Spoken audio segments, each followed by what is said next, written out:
આજે કાંકરેજ તાલુકા કોંગ્રેસ સમિતિ દ્વારા સર્વ સમાજના અગ્રણી આગેવાનો, અમારું સંગઠન, સરપંચશ્રીઓ સાથે મામલતદારશ્રીને છેલ્લા 1 વર્ષથી કાંકરેજની ભોળી પ્રજાને ગુમરાહ કરીને છેતરી રહ્યા છે ભારતીય જનતા પાર્ટીના કહેવાતા નેતાઓ, અને એમની સાથે એમની મિલી ભગતની અંદર સરકારી અધિકારી તરીકે જે બેઠેલા છે ભારતીય જનતા પાર્ટીના એજન્ટો છેલ્લા 1 વર્ષથી 9 કરોડ રૂપિયાનું આયોજન થવા દેતા નથી. કાંકરેજના વિકાસને રૂંધવાનું નિમ્ન કક્ષાની રાજનીતિ કરી રહ્યા છે. ત્યારે અમે આજે મામલતદારશ્રીને આવેદનપત્ર આપ્યું છે અને એના મુદ્દાઓની અંદર અમે લખ્યું છે કે ખેડૂતોને ખાતર સમયસર મળતું નથી, જે ઇજીબીસીએલ દ્વારા જેટકો દ્વારા જે વીજ પોલ નાખવામાં આવે છે એ વીજ પોલ ખેડૂતોને સહમતિ વગર કે ખેડૂતોને પૂછ્યા વગર એમના ઊભા પાકની અંદર પાકનો નાશ કરીને જે વીજ પોલ નાખવામાં આવે છે એને યોગ્ય વળતર આપવામાં આવતું નથી. સાથે સાથે છેલ્લા કેટલાય સમયથી તાલુકા વિકાસ અધિકારીની નિમણૂક પરમેનન્ટ થતી નથી. ત્યારે વિસ્તારની અંદર હજારો યુવાનો કેવાયસી કરવા આવતા હોય ત્યારે એમને મહા મુશ્કેલીનો સામનો કરવો પડે છે.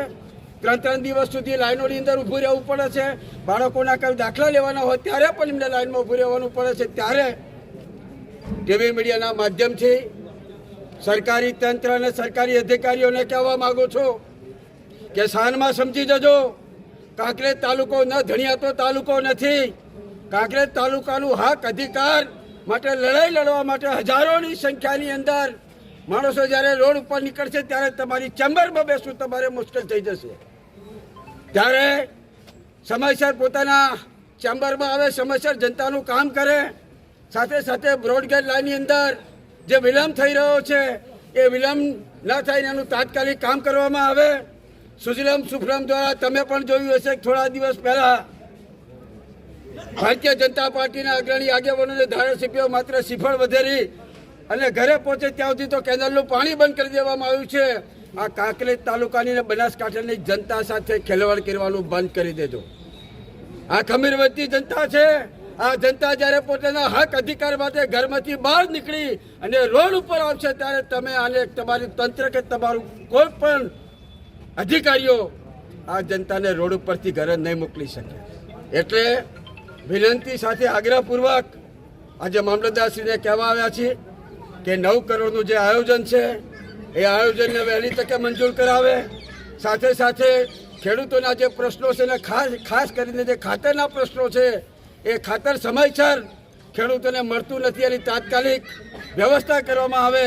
નહીંતર આવનારા સમયની અંદર ખેડૂત મહા આંદોલન કરવામાં આવશે અને એનું આંદોલનનું સ્વરૂપ કઈ દિશામાં જશે એની સંપૂર્ણ જવાબદારી સરકારની રહેશે, સરકારી તંત્રની રહેશે, વહીવટદારની રહેશે. સાથે સાથે પોલીસ કર્મીઓને પણ કહેવા માગું છું કે કાંકરેજ તાલુકાની અંદર જે ટ્રાફિકની સમસ્યા છે, ચાહે કંબોઈ હોય, શિયોરીનું નાળું હોય, થરા હોય, જ્યાં જનતાને આવવા જવામાં પારાવાર મુશ્કેલીઓનો સામનો કરવો પડે છે, ત્યારે પોલીસ વિભાગ પણ આ બાબતની ગંભીરતા દાખવી અને જનતાને જે પડતી મુશ્કેલીઓ છે મુશ્કેલીઓનું નિવારણ કરે. અન્યથા પોલીસ